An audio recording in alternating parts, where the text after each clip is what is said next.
Coach is here until 8 o'clock here tonight. We are here before every home football game here this fall. And then when basketball begins, we're going to move this show to Wednesday nights because basketball is going to play on Mondays. So we'll move this show during basketball season to Wednesday nights at 7 p.m. here at Buffalo Wild Wings. We'll talk basketball coming up in the spring semester and around Christmas. So that will begin next month, I guess, as we turn the page. After basketball gets cranked up, it starts officially November 4th. So it'll be a busy time here in the next few weeks for staff and folks. But football, 5 games remaining. It starts Houston Christian Saturday at 6 o'clock, and then 2 straight on the road, and then 2 at home in mid-November to close out the regular season. And then they wait to see what will happen, their fate, depending on the outcome of these final 5 ball games. We talked a little bit about Houston Christian. I know that they will. Southeastern did everything they could, I thought, during the game to kind of slow it down and limit possessions. That's the way they play. And they did a good job of that.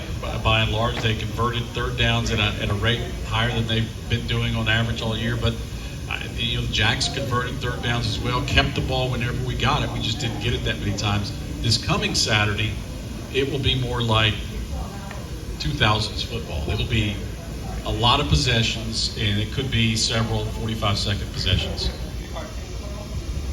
Hello? Yeah, there you are. You shut me off when I was eating. Yeah. Fantastic food this wraps on. Yeah.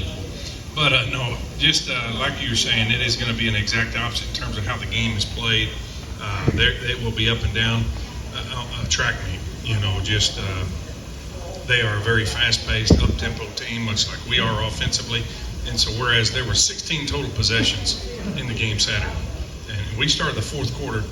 At the start of the fourth quarter, the game hadn't even been going 2 hours Saturday. It was quick. One of the fastest games I've ever been a part of.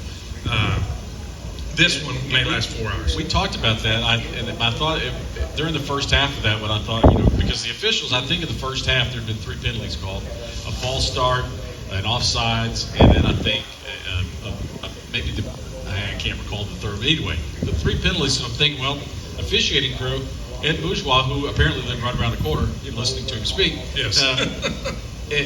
They all wanted to get home and watch the LSU game. It was going to be over in a hurry, and had we not called, both teams called all sets of their timeouts there in the second half, it would have been a 2.5-hour football game. Yeah. Which is crazy. But Saturday would be much different. Like I say, up tempo, there may be 32, 34 possessions, and so if you like offense, this will be the game because that ball's going to get snapped in a hurry and a lot of offensive snaps, and it's going to be a real challenge on our defense to get lined up, to get play fast. I mean, yes, we practice against it at times against our own offense, but to do it for 3.5, 4 hours, it'll be a challenge.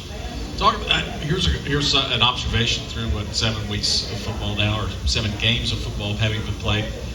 Josiah Cotton and Luke Watson have mastered the art of strolling on and off the football field whenever your opponent makes a That's a personnel change. It is a personnel change, but they've mastered it. I mean, they allow, there's no reason to rush. Cross, there's 3 seconds. You have the time. And if you're on our headset and you hear 1,001, 1,002, 1,000, and then we push them out there. Yeah. And then, but they don't. They don't sprint. No. It's like it's called yogging. You used to see people do it in the mall sometimes. It's just kind of a little bit faster than a walk, not quite a jog. But it seems like those two are the main ones that you see more often than not. Occasionally some defensive linemen will switch. It's mainly linebackers. And those two, by and large, more than the others, but they have perfected it. I mean, that's something.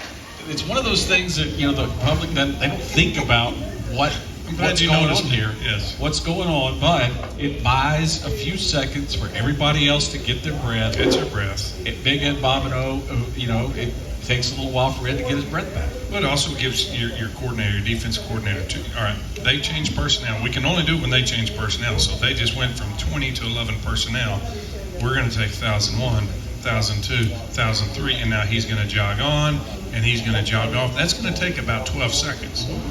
So that gives your DC about 12 seconds longer to sit there. Okay, it's 11 personnel. Here's the down and distance here. And now you can make the best call based on your research and what the numbers say to put your players in a position to succeed. And that's ultimately what we want to do as coaches is put them in the best chance they can to be successful. And if the opponent has waited a bit before they change personnel, it also then it puts them up against the end of the play clock many You've times. seen them have to call a timeout. I Yeah. mean, Coach Rogers, he pats himself on the back. It's a challenge to him. Can I get him to burn a timeout or take a delay game? And I think he's gotten 3 or 4 of them this season, which is it's good. Yeah, and so watch for that Saturday night against Houston Christian. Watch for 25 or 14 defensively leaving the field in the way in which they do it, because you guys have done a great job. It's fun. There won't be much of that because they don't change a lot of person. They're going to get it up there in 11, and they're going to snap it fast, and here we go. So it'll be up and down Homer Bryce. We'll need a big crowd out there to cheer them on. It's homecoming, expecting a big week. Hopefully we can get this bonfire, lit on Friday night. Pray for rain, or at least the burn ban to be lifted for about 6 hours, and we'll see. What happens there. Well, and then have you ever been a homecoming day 3 weeks in a row? I don't believe we've done that. So here we go. That's what we kind of said a few weeks ago. If we can win on homecoming, we're gonna have a good year. Yep. So we're 1-1 right now so far. In other people's homecomings, we have our own this coming Saturday. Houston Christian, 6 p.m. Join Colby Carthel and his football team at Homer Bryce Stadium and help back the Jacks, because the 2 homecoming crowds that we've been a part of the last couple of weeks left a little to be desired. We talked about that as a staff, like, wow. They called 8,000 at Beaumont.